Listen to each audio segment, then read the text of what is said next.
It was social as a part of it. Is to me is just relating and having conversations with people. It's using the tools that are available to advance the sale and build relationships. But it's just, as times change and as tools change and as terms change, this wonderful word called social selling came to be. When in essence, sales has always been social and social has always been a part of selling. Welcome to the Making Sales Social podcast, featuring the top voices in sales and marketing. Join hosts Bryn Tillman and Bill McCormick as they discuss the best tips and strategies they are teaching their clients so you can leverage them for your own virtual and social selling. Here are your hosts, Bryn Tillman and Bill McCormick. Hey, so welcome to Making Sales Social. I'm Bill McCormick. I'm Bryn Tillman. So Bryn, who's our guest today? Oh my gosh, I am so excited about this guest. Why? Because we have been friends for years on social, yet we have never even met in person. But I feel so connected to my good friend, Larry Levine. Hi, Larry. Bryn, I full confession, I have a social love affair with Bryn Tillman. Woo! Yeah, no, we connect on so many levels, both philosophically, the way that we go to market, the way that we think about relationships and authenticity. And so, I don't even know how long we've gone back, but it has to be 7-8 years. At least. Yeah. So, and I just kept following you. And like when the first time we had a call, I was like totally fangirling. It was like, I was so excited. But here's what I love about everything you do is not only is it entertaining and engaging, but I always walk away with at least one thing that impacts my sales. And just when I think I couldn't learn anything new, there's something new. And, so we had your co-host, Daryl Amy, on our show, and I'm going to repeat what I said. If someone said to me, if you could only have one podcast to listen to for the rest of your life, what would it be? It would be Selling from the Heart. Oh, stop. But thank you so much. Guys, rock it. And the value and the guests that you have are unbelievable. So we are so fortunate to have you on Making Sales Social. I'm just so happy to be here. But I have to circle back to what you said. And by the way, what you just said means a lot to myself. And I know it means a lot to Daryl about the podcast. It's just, we try to bring unique things to the forefront with new voices and new thoughts. And the aha moments that people grab from this is because we make it different. We want somebody to walk away from it and goes, you know what? I learned something from it as opposed to I was entertained by it. And I think there's a big difference when it comes to that. Well, you bring both. And I think that's why it's so fabulous. I listen to you. I try to walk, although I've been a little bad lately, but I try to walk around the block and do 2 miles a day, which happens to be the same amount of time as a 30-minute podcast. Isn't that interesting? Yeah, I'm like, okay, we're coming to the end. My 2 miles is up, right? So, and so, I mean, I can't wait to get from you. And I know Bill's ready with some questions from you so that we can also educate our audience with your insights. But if nothing else, if you guys drop off this right now and don't watch anything else, go subscribe to Selling from the Heart on you're awesome. Favorite podcast channel. So Larry, there's some people that are listening or watching that may have been under a rock and have not heard of Selling from the Heart. So talk a little bit about that, how you got involved in sales. And we didn't ask him our first question. No, because he's going to talk about himself first, and then we're going to talk more. Okay. Good. Is this my opportunity to brag? Yes, brag. Sure. But I don't brag. But I spent 28 years in sales, and I sold in a really commoditized sales channel. But what made me is when I brought me to the forefront. And I say this with all sincerity is The way I stood out in a competitive landscape is I did things completely polar opposite than many in sales. I brought the soft skills to the forefront where many bring the hard skills to the forefront. Mm. That's how I connected and related to people. And there's a lot of other things beneath the covers on, my 28 years in sales. But if we fast forward to the big aha moment that I had, my big aha moment is being fired at 50 years old from a high paying corporate sales job. And I had to figure out, what do I do with myself? And it was through my near and dear friend, Daryl, and my lovely wife, Robin, that said, hey, you got to share with the world what made you you and what made you stand out in sales. And, it was a rocky first couple of years, I have to admit, right? I almost wanted to go back to chasing the paycheck. But what kept my foot on the gas pedal was both Daryl and my wife, Robin. They go, you got a message and you need to deliver it. But our defining moment was starting the Selling from the Heart podcast when, I had to convince Daryl to do a podcast with me. And he goes, well, what are you going to call this podcast? And I said, Selling from the Heart. And he spits coffee out at me. And he goes, where the heck did you pull this one from? I said, Daryl, you've known me for a long time. I brought sincerity and substance in my heart to everything that I did. I wore my emotions on my sleeves. That's how I connect to people. That's how I relate to people. That's how I make people feel comfortable with me to share things about them. We're going to bring this out to the forefront in sales. And in 3.5 years, the podcast has done amazingly well. I wrote Selling from the Heart, not knowing that I'd sell 5 copies or 500 copies. And we've created a worldwide movement in 3.5 years around selling from the heart. And we've leveraged the power of social to help us get our message out there. Fantastic. And like Bryn, I listened when I was walking. I had some issues of blood pressure over the summer, started walking and found you guys. She didn't even tell me about it. I just found it and just fell in love with you guys and what you're doing. And so appreciate you and Daryl and what you bring to the table and what you do for sales professionals all around the world. Mm-hmm. So we start with one question. This may sound familiar to you. We ask all of our guests, and I almost said, what does selling from the heart mean to you? No, McCormick, now that would have been funny if you laid that on me. That would have been not good. I could be fired. What does making sales social mean to you? Interesting. To me, sales has always been social. It's always been ingrained in sales.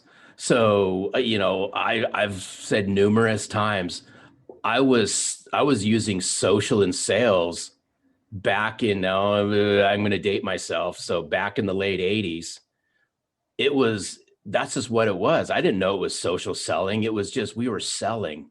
It was social as a part of it to me is just relating and having conversations with people. It's using the tools that are available to advance the sale and build relationships. But it's just, as times change and as tools change and as terms changed, this wonderful word called social selling came to be. Mm-hmm. When in essence, sales has always been social and social has always been a part of selling. To me, it's leveraging all the tools you have available to build, grow, and nurture relationships. That's what it means to me. But I think it's become convoluted over the years. It's become convoluted even over the more recent times.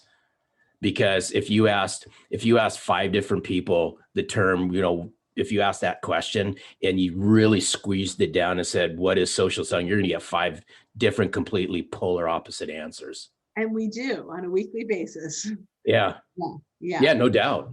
And often it's around, what you're doing to attract rather than the end result, which is, what we say is having more conversations. Like that's what it's all about. And I know, what you're saying is moving the conversation along, developing a relationship, being authentic, being genuine.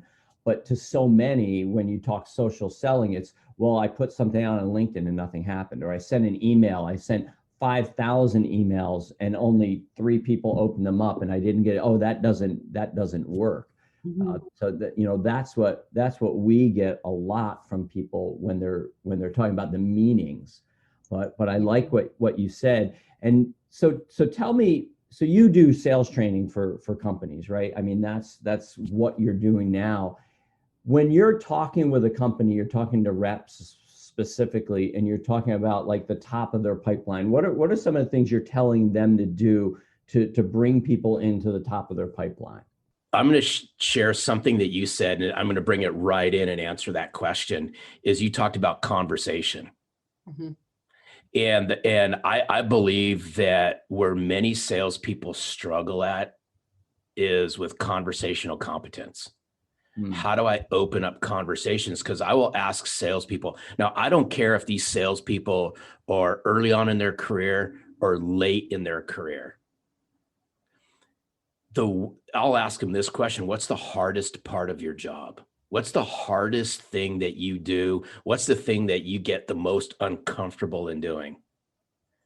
And without a doubt, hands down, well past 80% of the time, most people say prospecting. Getting on the first call. Getting on the first call, doing, the core essentials around sales. Mm-hmm.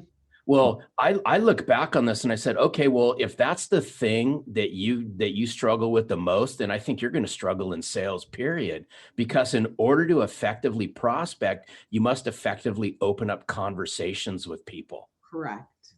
100%. And that's the thing that people struggle with in sales, because when I can't say all, but a vast majority of salespeople are in those sales conversation mode all the time with people. Mm-hmm. But guess what? If I'm out prospecting for new business or new opportunities, I don't know where it's going to go. All I look for is I must open up when I'm prospecting a conversation with Bill or Bryn. Mm-hmm. It's just how am I going to go about doing it? Mm-hmm. And I think this is the thing that people struggle with the most. And if you look at pipeline, since you had mentioned it, I'm really concerned because what most people are feeding in the top of their pipeline is not much. I got a connection on LinkedIn. It's a lead. Right. Exactly. Oh, no, so not a lead. So I remember, can I take everyone back? Like, this is like 2009, 2010, but there's a story behind pipeline and funnel around this. I knew back then it was hard, and I did something, and maybe I'm an anomaly, but there's certain things that are non-negotiable in my mind. It's still to this day, as I'm growing our business, is every single day non-negotiable. You must open up new conversations and prospect. 100%. Mm-hmm. And if you don't do that, then I say get out of sales, and I'm being harsh about it. But part of being in sales is opening up new conversations every single day and filling your funnel. Mm-hmm. And so back in 2009, 2010, this is when I really didn't know what social was all about in its simplistic format, is my largest client at the time told me, hey, you got to figure out what this LinkedIn's all about. Mm. And I go, what are you talking about? I never even heard of this thing before. What do you call it? Right? This is LinkedIn. Yeah. But this was the tail end of like 2009.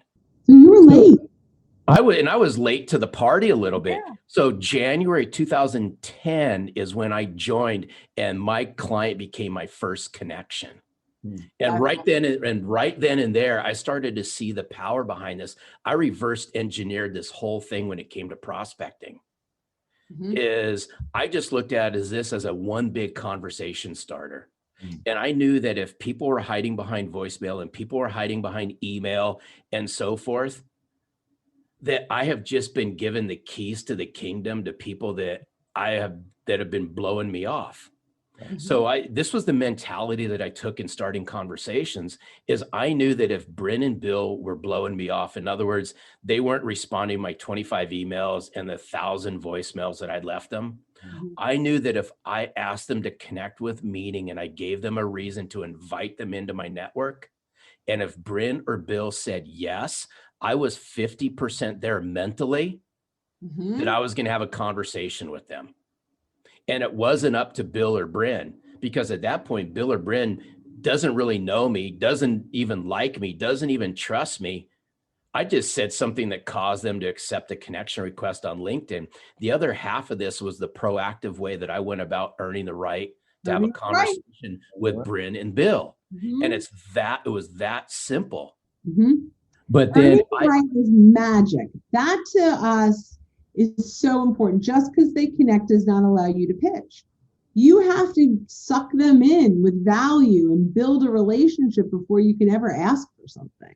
But even before that, what he said, and it was 3 words that I wrote down. I was like, yes, that's it. Connect with meaning. Mm-hmm. So not just I'm going to connect with this person and this person and this person, but having an idea and connecting with meaning. In other words, and I don't want to put words in your mouth, Larry, but finding the right reason to connect with them and giving them a reason to accept that connection request in a way that matters to them, not just to us. Right. And the way I always, now maybe I looked at this completely different, but it was what I placed on myself. And I would say, hey, Larry, if I'm asking somebody to connect at whatever level they are, in whatever marketplace, wherever they may be, am I worthy of having a conversation with? And that's the way I chose to look at this. So I carried myself all the time as, hey, you know what? If I ask Bryn or Bill, and if I'm inviting them into my network, there's a reason why. Obviously, at some point in time, I'd like to get to know them to a point where something happens. And me being a sales geek, we know what the end result of that would be. Hopefully, I earn the right to do business with them. But before that happens, I have to position myself as a professional. I got to act like a professional. I got to carry myself like a professional. And then just because I'm a big believer, perception's reality.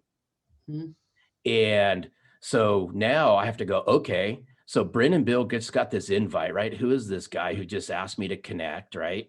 He used some really nice words and so forth. Now what? What's behind the curtain? And that's why I always, still to this day, I always carry myself. Am I worthy of having a conversation with somebody? Yeah. So we often talk about sending value. Maybe you curated a piece of content that could be valuable for someone. I mean, like, there's so many different ways to start conversations. What do you recommend that reps do? So now I connect with someone and I want to start a conversation. How do you get that ball rolling? It's interesting. I'm a big believer. So there's a gentleman, I read his book. This goes back a long time ago. It just justified my thinking. It was just the right book I read at the right time at the right place in my career. It's by Kevin Davis. And Bryn, you might know Kevin Davis. I know who he is. Yeah. Yeah. And Kevin Davis wrote a book called Slow Down, Sell Faster. Mm-hmm. Now, I read that book right about the time I signed up for LinkedIn. So just to give you an idea, that book's probably 10 years old. Yeah. But it had some massive impact and it justified my thinking. And obviously by the title of the book, you're getting the gist of the book, right? There's a lot more to it, but for time's sake. And I carried the philosophy around slow down, sell faster into social. And I said, if I can slow it down, can I connect faster? If I can slow it down, can I advance the conversation in a different way? So in other words, and I will literally give your listeners the verbiage I use, because all I'm looking for is the next conversation. Mm-hmm. So in the way that I was trained a long time ago in the sales channel that I grew up in is first in wins. Mm-hmm. Now, it doesn't mean that you win and you get the sale, but sometimes first in means that you set the tone for this, the whole journey, right? You created this stage that everybody else has to look up to. So I took that philosophy to how I connected with people. And I said, the first to start a conversation sets the stage. So when I ask somebody to connect, or if they ask me to connect, it depends, right? So if I ask Bill to connect, and I'm going to give your listeners the exact verbiage I use 90% of the time, is this. If Bill asks me to connect and I accept it, this is what goes back to Bill. Thank you, Bill, for asking me to connect on LinkedIn. I really appreciate it. It means a lot to me. I just want to let you know that I'm here to be a resource to you somewhere along your journey. All the best, Larry. That's it. As simple as that is, that's what goes out to everybody who asks me to connect. Now, one of two things are going to happen next. They're either going to say something back or they're not, right? It's that simple. Right. I got a 50-50 shot at this. Mm-hmm. Mm-hmm. So Bill being Bill being a human, right? Bill's going to go, that was awful nice. Thank you. I appreciate you sending me that. Now I'm putting words in Bill's mouth, but again, you're getting the idea. Mhm. The person started a conversation back with me. It doesn't mean that he likes me, loves me, wants to do business with me, or even trusts me. He just responded back to a pleasantry. Mhm. Now from there, I can still advance the conversation, or I can put a break on it. Now, I'm more than likely I put a break on it, but it's not a very long break. And then a couple days later, I might drop something in Bill's message center. Hey, Bill, you know what? I just ran across this article. I thought you'd enjoy it. You know what? Let me know what you think about it. That's exactly what we say. Yep. And 9 times out of 10, he's going to say, fine. And then from there, this is the line that I use. And I tell you what, the success on this is mind blowing. Once you reply back, hey, thanks, Larry. I'll appreciate it. I'll share it and I'll get back to you. I'd say, fine. Hey, but I'd just be curious. I'm curious to know, how open-minded would you be to a conversation after you share this with your team? Would it be worth 20 minutes of your time to peel this back even more? So are you a Phil M. Jones fan? So full disclosure. So Phil M. Jones, if you're listening to this, I have a mad man crush on you. Me too. So yes, because I tell you what, and full kudos to Phil, because I'm active in the National Speakers Association in LA, and I heard him speak. And I got his book, Exactly What to Say. He phrases it a little bit different, but I think the highest form of flattery is to take what somebody's using and make it your own stuff all the time. Right. And so thanks for pointing that out, because you're spot on with that, Bryn. And I'm a big believer that I don't know it all. I love to learn it all. By the way, Larry, we use your stuff. Go ahead. Right. We give credit, right? We're like, but you did too. Like, here's an author that one of the things that we do really well is we absorb the brilliance and genius out there and then translate it into social selling, right? And so Phil M. Jones, I actually have it on audio. I'm an audio person, and I almost never listen to a book more than once and there are chapters, because they're like 4 minutes, that I would just listen to over and over and over again to master what he was saying. Yeah, he's so, he is, I'm dying for him to come on the Selling from the Heart podcast, but that's another story. But here's the point behind where I'm really going with this is, whether it's social, whether it's email, whether it's phone, whether it's face-to-face, if you struggle with just genuine, regular conversation, you're going to struggle. It doesn't matter what the tool is. It really doesn't matter. And I think what happens a lot of times is we get caught up. And when I say we, the general public in sales gets caught up with this is the first word that comes to my head, so y'all are going to get what you get, is the sexiness behind social. And to me, and I'll say it, right, you guys say it in a different way, but I say those people that spray out content and don't engage in conversation are delivering nothing but social graffiti. Oh, I like social graffiti. Yeah, and there's a lot of people spraying, right? There's a lot of people spraying the social canvas with a bunch of graffiti. Well, if I want to get noticed, if I'm in sales and I want my ideal clients to notice me, acting like a fool and an actor and actress online is not going to get you anywhere. But if I can speak their language and I can educate them on things that are important to them, and I can carry myself in a certain way, and I show up every day with consistency, and I put myself out there in a way that's completely, totally different than everybody else, I've just risen above all the noise. In fact, people ask me all the time, they go, hey, Larry, how did you get noticed when you were selling copiers in your marketplace? How did you get noticed on social? I go, it's quite easy. I just acted like a professional and carried myself like one and did something completely polar opposite than everybody else on social does. I just engaged and I answered everybody's piece of content that Yes. commented back. Literally.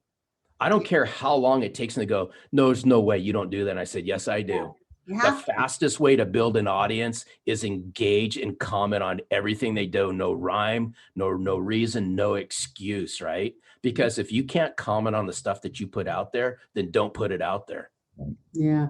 So, I absolutely love everything you're saying. And that engagement piece is so critical. I am shocked at how many people will put out content and then 7 people engage and they're not engaging back. And I like have messaged people that have not even been my second degree connection saying, I'm a LinkedIn trainer. Can I give you a piece of advice on this great piece of content that you put out there that lots of people love? And they're like, well, yeah, I guess so. And engage back, because the next time you share something, if you don't engage back, they're going to stop engaging. Yeah, no, you're so spot on. And here's a tip for everyone who's listening. If you want to build a sense of community with your audience, engage. Now, there's a term, we've all heard it before, right? Those that are married probably understand this better than most, is selective hearing, right? We all have selective hearing. Well, I've noticed when it comes to socials, people have selective engagement. They engage with people's content that they feel can get amplified. I don't really care who comments on, well, let me paraphrase that. I do care, but it's a figure of speech. I don't care who comments on my stuff. I comment back. I'm not selective. Yeah, I am right. not selective in what concerns me. And there's You power share in. equally. Yes, there's power influencers out there, whatever you want to call these people, right? Is they're selective on who they engage with. Here's what would be, I would love this, right? I would love to see this happen. And I know it'll never happen. Imagine all the likes, all the emojis, all of that can be completely removed off of social and forcing people to truly engage. So comments only. Comments only. Yeah. Talk about conversational competence. I think conversations would rise to the forefront because they would have to. Right. But I call likes, claps, hearts. These are all social drive-bys, right? People just drive by. I'm going to give Tillman, and I'm going to give, hey, Bryn, I just called you Tillman. How's that? I feel like we are now like really connected. I just caught myself doing that. Sorry. That's my sports name. And so that can certainly come from me. But you guys get what I'm saying? Yeah. Is the lazy way out of conversation is to throw up one of these. Now, it's okay to disagree, and and sometimes I'll do it, but not in the very beginning. It's not going to happen.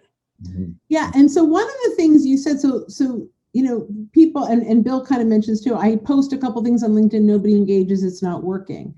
But, we engage, and I'm not even 100% sure what the first pieces were, but I know that I would engage on your content, you'd engage back, you'd engage on my content. So, and we came up through the LinkedIn ranks together, I think. I had been doing it longer, but from the recognition in the world, I think the social world, we kind of ran parallel for quite a few years. And what I recognize are the people that really get that authentic engagement, it's because they keep coming back, right? So I'd engage on your stuff, you'd comment. So I knew the next time I saw a Larry thing, not that but it's just human nature that if I engage, he's going to engage back. Right. So I'm more inspired to continue to amplify your content because I feel it's about the connection, right? If we want to connect with humans, one of the things Bill and I talk about all the time, and I think you're sort of saying some of this, is treat people on the other side of the message the same way you would if they were on the other side of the table. Yeah. Right. So good. Right. And so if you were sitting on the other side of the table and someone made a comment, you wouldn't go, right? Like you talk to them, Right. You wouldn't ignore them and you wouldn't walk away. And I'll just say this, as we talk about supporting one another's content, that is very important. But there's another piece of that, and that's the content itself. And so one of the things, Larry puts out tremendous content. Bryn puts out tremendous content. Daily dose. Yeah. Sign up. Yes, sign up for Go the daily find dose. it. You'll get Tell us at the end. every morning. So listen, we got to wrap this up. We're coming to the end, and I hope you've got as much as I got. I've got a page full of notes here on things, but selective engagement is not the way to go. We want to engage with people. So Larry, can you just tell our listeners, how can they stay in touch with you? How can they contact you, follow you on LinkedIn? Wow. Yeah. First of all, you can find me on LinkedIn. I'm all over the place on LinkedIn. You can go to sellingfromtheheart.net and you can find out everything you want to know about Selling from the Heart. To Bryn's point about the daily dose, I put out every single day, Monday through Friday, except if there's a holiday, a daily thought. Never has it been repeated. I put daily thought into all of this. It's not recanned. It's not, 3 weeks later, I'll repeat the same message. No, it's something that I thought about during the day. You can go to sellingfromtheheart.net/daily and sign up for it. You can find the book on Amazon and Audible. And I love it because Larry actually is talking. Yeah. I love it. I hear him in my ear. It's awesome. Okay. Can I just tell it? Do we have time for a quick story? I'll squeeze it in as real fast. Let's do it. Because if Daryl's watching this, he's going to laugh when he hears this. So my book came out well before the audio came out.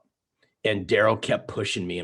Hey, you got to do the audio. You got to do the audio. No, I'm not going to do the audio. Right. And so I remember talking to somebody, this was a while back. And I said, hey, I think I'm just going to get a voiceover to do this. And somebody said, no, don't do it because you already have a podcast. People already know your voice, right? You know where to inflect in your book and so forth. So I said, fine, right? Hook, line, and sinker. But I never really said anything to Daryl, full disclosure. Excuse me. And then Daryl goes, hey, Larry, here's your deadline. If you don't have the audio of your book done by a certain point in time, guess what? Big surprise, because I'm going to hire somebody to do it and you're not going to like it. And so he forced me into doing the audio, just like he was the one who hijacked me into writing Selling from the Heart, because he took me across the Midwest and convinced me to write the book. But I'm a big believer that Selling from the Heart came to life when I decided to read the book. Oh, interesting. Yeah. So you internalized it even deeper.